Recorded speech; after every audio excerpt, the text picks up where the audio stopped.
All right, so getting things done. And if you've been around Sattler a decent amount, you've maybe even heard the phrase GTD, or the acronym. If you haven't, don't worry about it, but this is where it comes from. So David Allen's book, Getting Things Done, The Art of Stress-Free Productivity. So I'm going to share 2 objectives with you, and then a few caveats. All right. So I got to read this book as part of a Sattler internship my first summer, and it was really transformative in a lot of different ways. We're not actually going to be doing a full-on implementation of it necessarily. Like David Allen teaches this stuff over hours and hours, and we have like 30 minutes. So I'm going to be focusing on how you as a student can apply some of the major principles from it. And it's even a little bit more simplified than what you'll find in a general GTD system. So my first objective is to convince you that open loops are problematic. Now you may be wondering, what is an open loop? That's a great question. We'll talk about that. And I hope that you will agree with me that they are problematic. The second thing, I just simply want to give you some tools that you can use to build a basic GTD system to get things done more efficiently. And then a few caveats. So one is other ways exist. What I'm going to share with you, I'm going to even show you some of my own stuff and how I operate and manage tasks and so forth. This is not the way to do it. It's a way. And I hope that you're able to take the principles of it and apply it to various other tools you may already have. The second thing is that what I'm describing is my ideal. It isn't always a reality.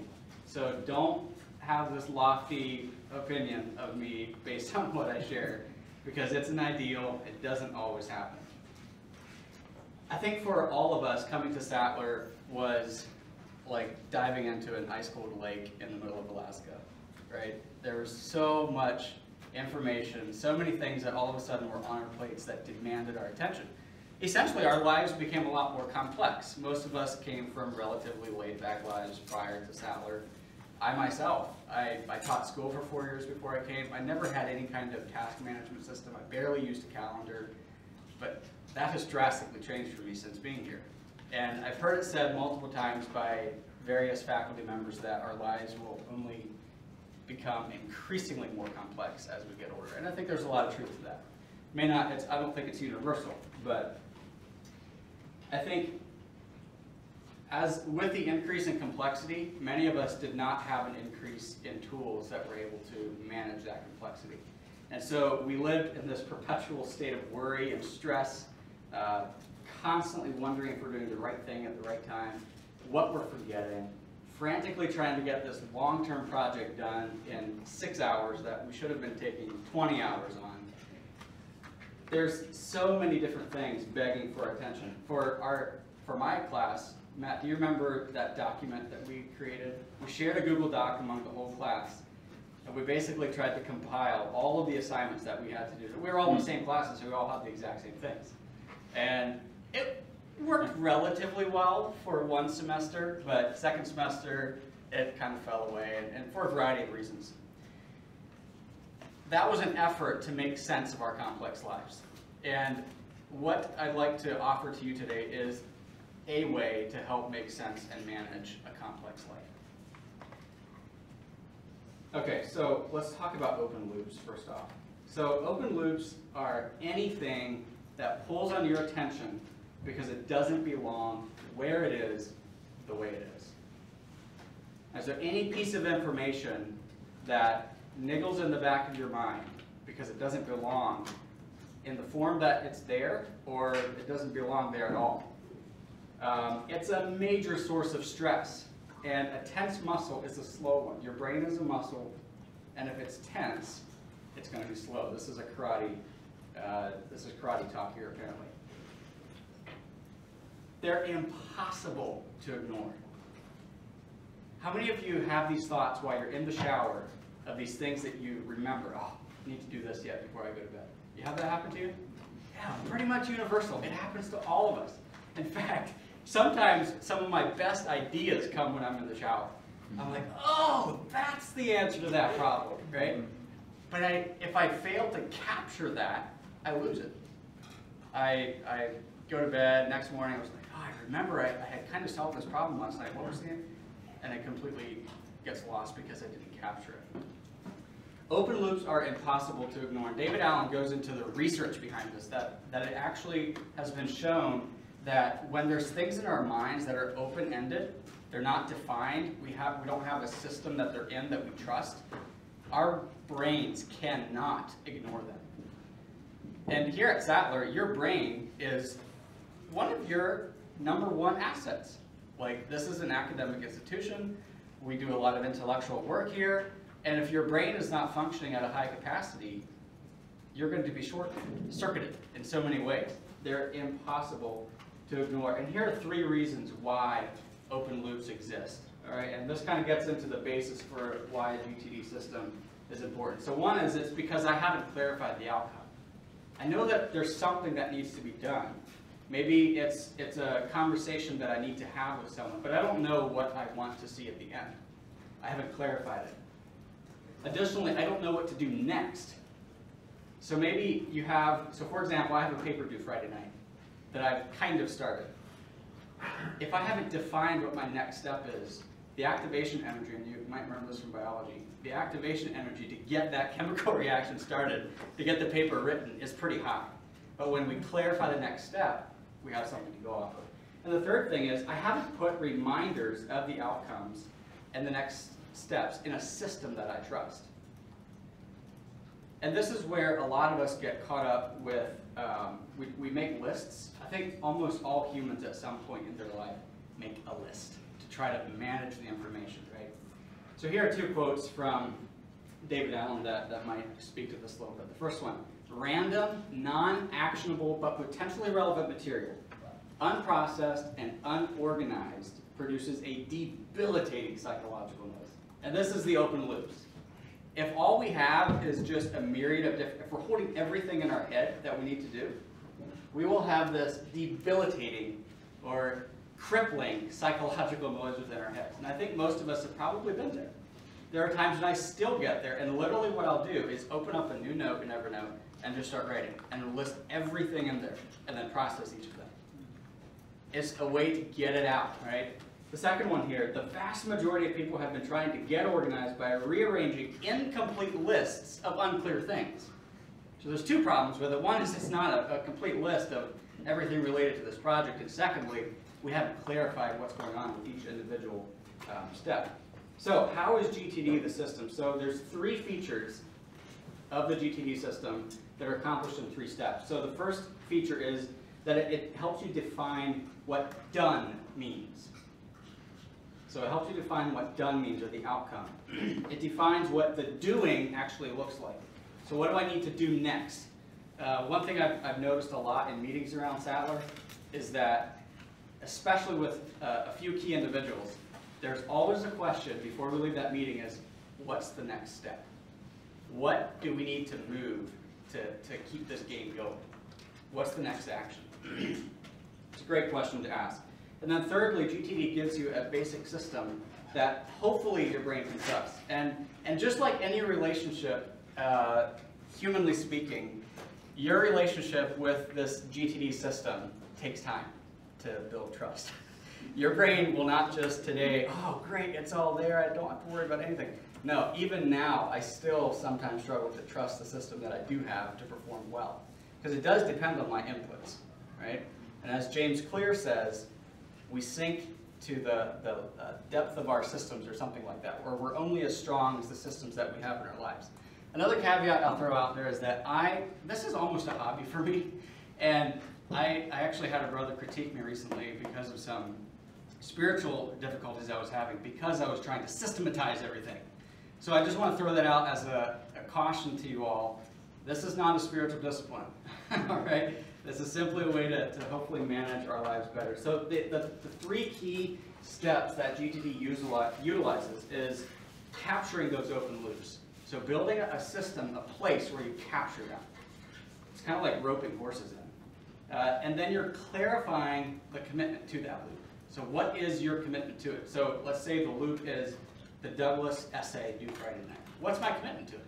Well, there's several commitments to it, right? So we'll talk more about that. And then thirdly, controlling what to see when. So I don't want to see all of my information. I don't want to open up a document and see my 1,000 open loops that I have. I want to see them at a particular time, and perhaps even in a particular place. All right, so let's dive into this. The tools that I use Evernote for capturing, and there's multiple different ways that this can be done. I have a notebook called my inbox, and literally it's my default notebook, so whenever I open up Evernote on my phone and create a new note, it automatically sends it to my inbox. And I use the title of the note for the information. I barely put anything in the body of it. So it's just a piece of information, an open loop that needs to be clarified. So I use Evernote primarily for capturing. Also, Evernote has a great web clipper, so you can capture anything on the internet. The GTD workflow that you have in front of you for the clarifying process, so it's basically capture, clarify, control are the three key things that we're going to be working on today. So capture, clarify, control. And I don't reference this a lot, mostly because it's in my head now, but that's the basic system. And then I use a combination of Asana and Google Calendar for controlling. And Asana is different than a sauna. I wanted to point that out. I had a professor who confused the two the other day. So I use that for controlling. So other options, I've used Todoist a little bit, Microsoft to do Google Tasks. I have not touched Notion. I know that some people use Notion a lot. But there are other systems that also work for this control aspect. So you have this graph in front of you. I'll briefly explain it, but I want to mainly point out one thing. So basically what this says is all the information that's coming into my life, it comes down to these two questions. Is it actionable? Do I need to do something with it? If the answer is no, then I put it in some kind of reference system. And I'll talk about that in a second. If it's yes, and it takes me less than 2 minutes, I do it immediately. If it takes longer than 2 minutes, can I delegate it to someone else? Is it really on my plate? Should it be on my plate? And if the answer is still yes, then I defer it either to a later time or perhaps even a ASAP list. So as soon as possible, this needs to get done. Now, if it's a multi-step, it gets put into a project area, all right? But what I just want you to note that in order to get to this point, to where we're actually able to filter the information, all these open loops, we have to have somewhere to put the loops, right? So this side is essentially my Asana and Google Calendar. And this side is a reference system that I've created. So I'd like to briefly just talk about it. So in my computer, I use a very simple naming system. So here's an example of what my documents look like. So I use a hierarchy of folders to organize things, a folder for each class, and then in Evernote I use for note-taking. And it's very similar. So again, I have a naming convention that I use, and a notebook for each class as well, where everything goes in, all right? And this, I have a bunch of other notes and categories as well that other things can also be put in. But basically, this is where I go to refer to things, all right? So it's my reference system. One little tip that I'll throw out, some classes have a lot of readings, like historical theology, right? And it's 3 to 4 different PDFs every week, and that can get hugely annoying to sort. So what I did is I simply used a number to refer to the week that I'm in, and then it sorts everything. So numbering is a very efficient way to name, all right? Just one little tip that I'll throw out there. And then in Asana, how many of you are using Asana to some capacity? Anybody? Okay, a handful of people. Great. Have any of you, how many of you have heard of it before? Okay, a few more. Okay, so basically Asana is a project and task management system that you can collaborate with people, you can share tasks, etc. So the basic way that I have my Asana set up is I'm organizing my assignments by class or other tasks like church work or family work by context. All right, so this is what it looks like basically. So I have for those of you familiar with the Asana lingo, this is a team. So my semester is a team that I'm a part of. No one else is a part of it. And then these are each projects, and then tasks and projects, and actual projects are built out within them. All right. And then this is my GTD list. So David Allen, and we're not going to get into this much, but if you want to expand it to encompass your whole life, he recommends organizing your tasks by context. So where you need to be in order to do it.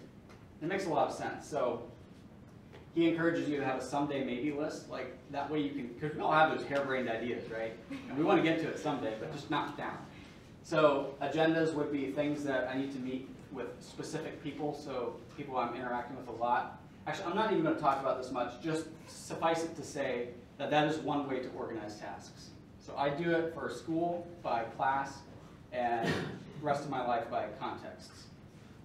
Any questions at this point?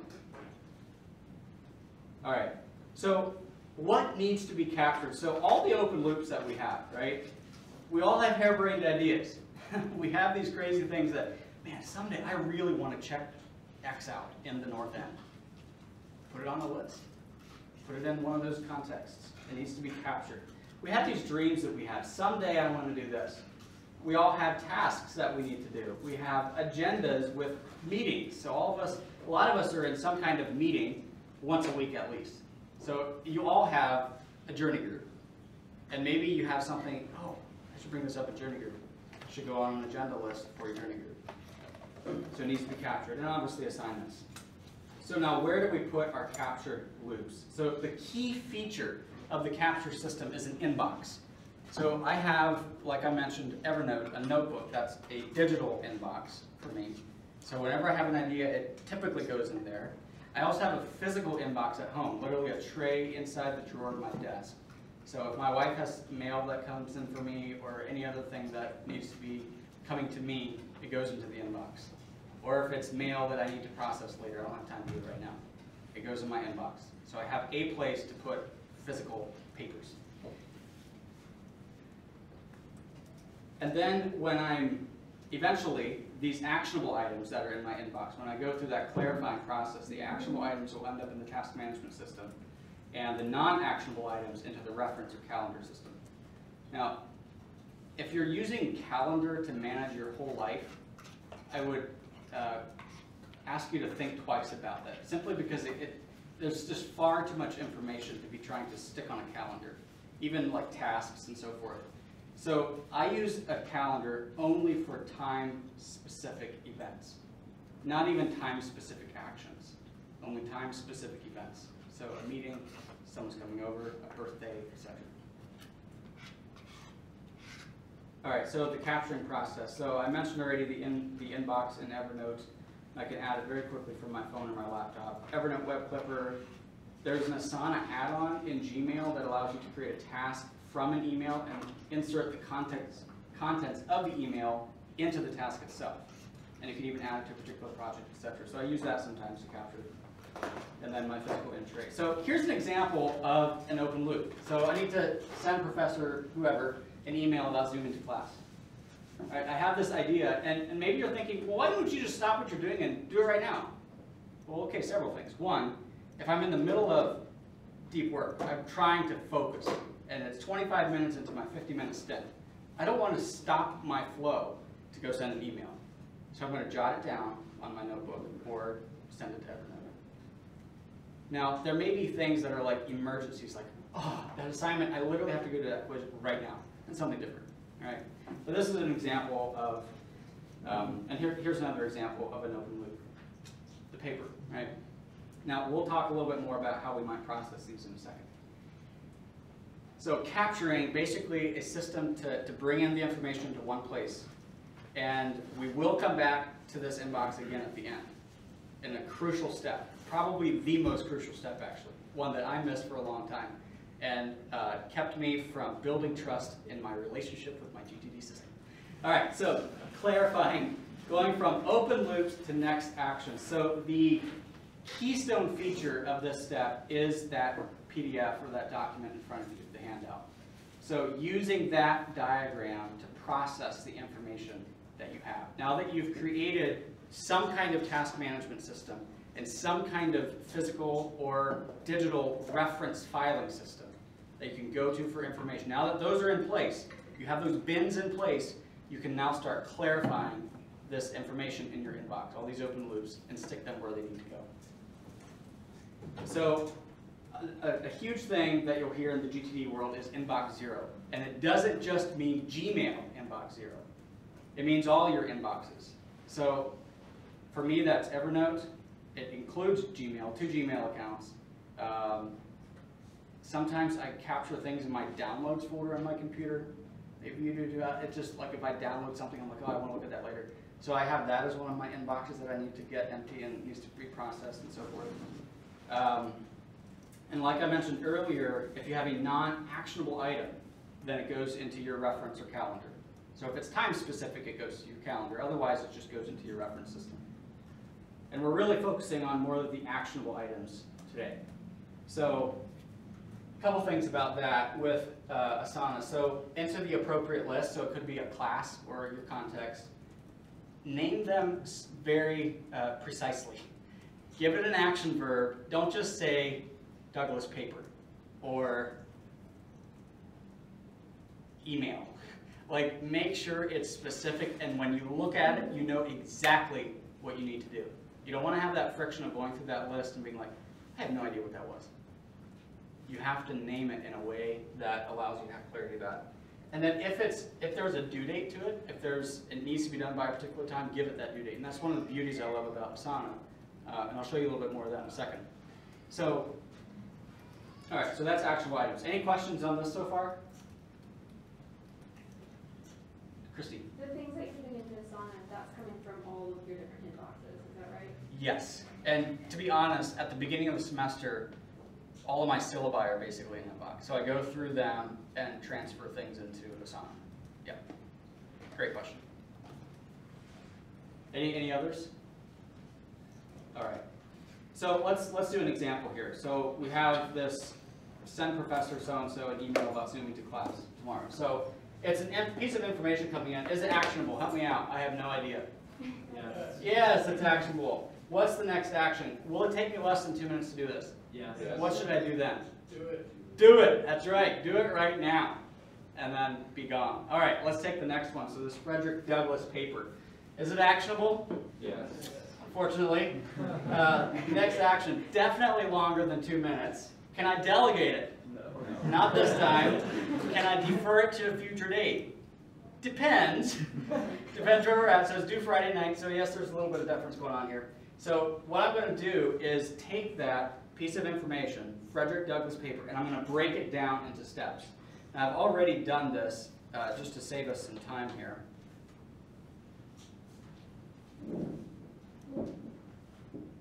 Okay, so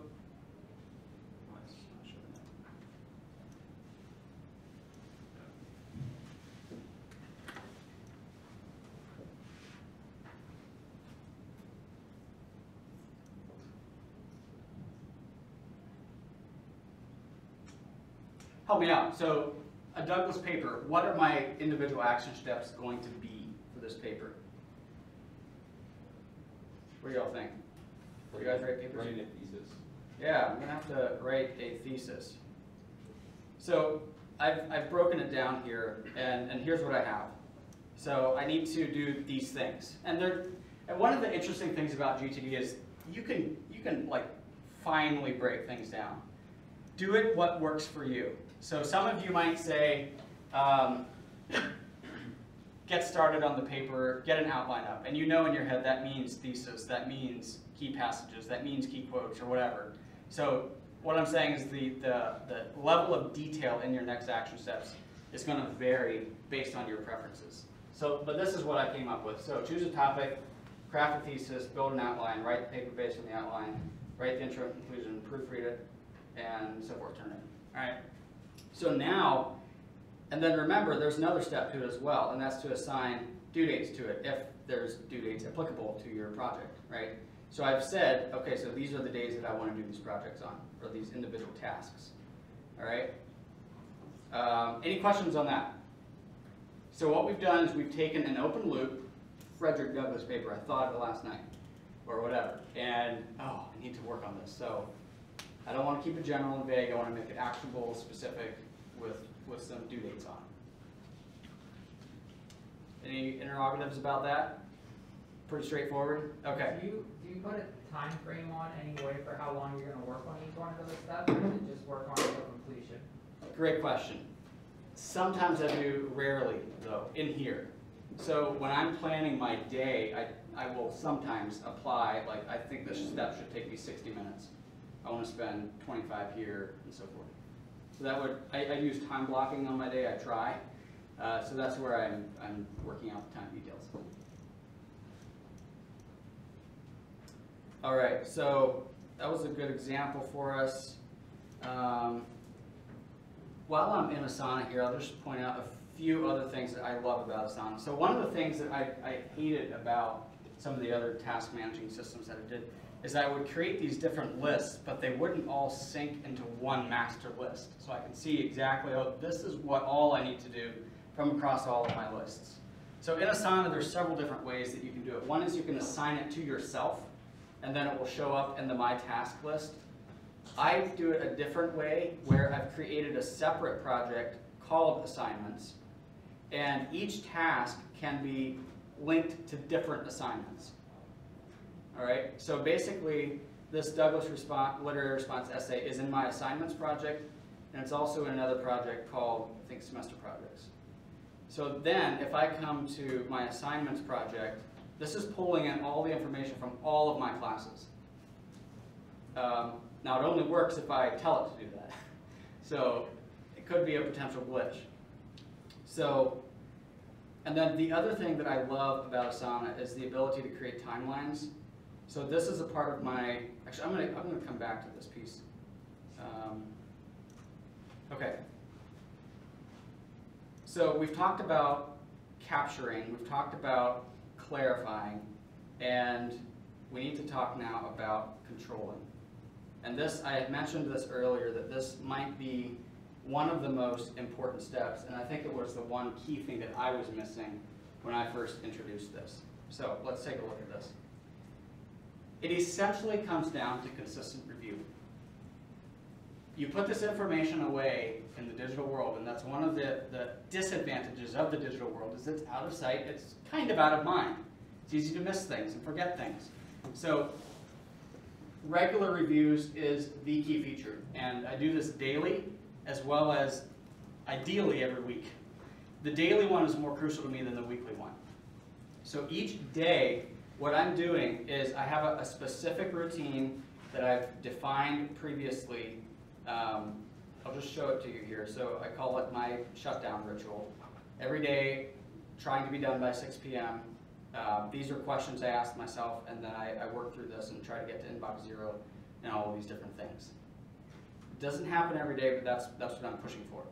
And then here's the key thing. So reviewing my GTD lists, reviewing assignments, review my upcoming calendar, what's coming up tomorrow or the next day, and then creating a plan for tomorrow. So it's this consistent review that helps me to stay on top of things. But if I'm not putting the information into it, it breaks down. If I'm not looking at the information in there, it breaks down. If I'm not being reminded of the right thing at the right time, it breaks down. So it could break down on multiple levels. But the review is, if all the other pieces are in place, the review is potentially one of the most poignant pieces of the puzzle. That was not planned. That was good. Alliteration. All right. And then I also have a weekly review. This is a little bit more, it's just a list of things that I want to make sure I cover every week, ideally. Now, so when I come into Asana to review these things, I'm primarily just looking at my assignments task list, because it's basically my master list. So all of my assignments should be here if I've done my work. Now, still at this point, sometimes I'll go double check things. I keep my ears peaked in class for updates and so forth.